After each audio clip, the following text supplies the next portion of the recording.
A fome pode estar em todas as casas do Brasil, mas há alguns fatores que fazem com que essas pessoas tenham mais chances de estar em situação de fome do que outras. Quais fatores são esses? Raça, famílias chefiadas por pessoas negras, pretas e pardas ou indígenas, aumenta em grande porcentagem o número de famílias em insegurança alimentar e fome. Gênero, famílias chefiadas apenas por mulheres.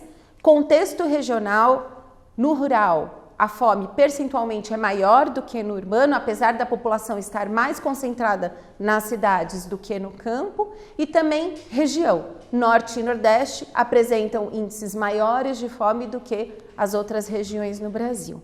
Eu peguei aqui uma pesquisa da Food for Justice, que não está no gráfico anterior, na compilação. Ela foi feita por universidades alemãs, universidades de Minas Gerais, e ela mostra, por exemplo, lá naquele momento quando ela foi feita, em 2021, que 75% da área rural estava em algum nível de insegurança alimentar. Casas chefiadas apenas por mulheres apresentava 73,8% de insegurança alimentar, ou seja, de cada 4 casas, 13 estavam em insegurança alimentar, tanto para as pessoas do campo quanto para as casas chefiadas apenas por mulheres. Casas chefiadas por pessoas pretas ou pardas, o índice também aumentava consideravelmente. E tem um outro dado que me toca muito, que é casas com crianças pequenas. O índice de insegurança alimentar em casa com crianças de até 4 anos é de 70,6%.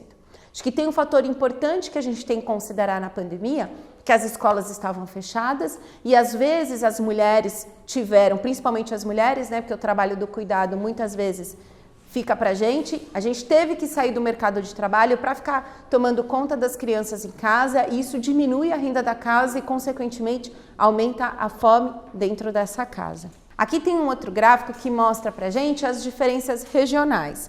No Nordeste, a taxa de insegurança alimentar, segundo essa pesquisa, era de 73,1%, no Norte, 67,7%, as regiões do Brasil que apresentam as maiores taxas. O Sul, por exemplo, com a menor taxa, 51,6%. Isso quer dizer que tem fome no Sudeste? Tem bastante fome no Sudeste, tem bastante fome no Centro-Oeste, mas a probabilidade da família estar em situação de fome, vai depender desses fatores, esses marcadores de desigualdade que eu mostrei aqui para vocês. Tem um outro dado que essa pesquisa mostrou, que eu acho que tem tudo a ver com o que a gente está falando hoje. Famílias em situação de insegurança alimentar, em qualquer nível, elas diminuem o consumo de alimentos considerados saudáveis, frutas, legumes e verduras, em 85%. O que mostram os dados do IBGE e da POF, Pesquisa de Orçamentos Familiares, é que a família, quando ela vai perdendo a renda, ela fica no básico, arroz, feijão e farináceos. Quando a renda vai aumentando, o prato vai variando cada vez mais. Então, quando a renda encurta, ela vai tirar as frutas, legumes e verduras. E a gente sabe que para ter uma alimentação saudável, um corpo saudável, a gente precisa de muitos nutrientes e variedade no prato. E isso é um dado que mostra o tamanho do problema que a gente enfrenta hoje no Brasil.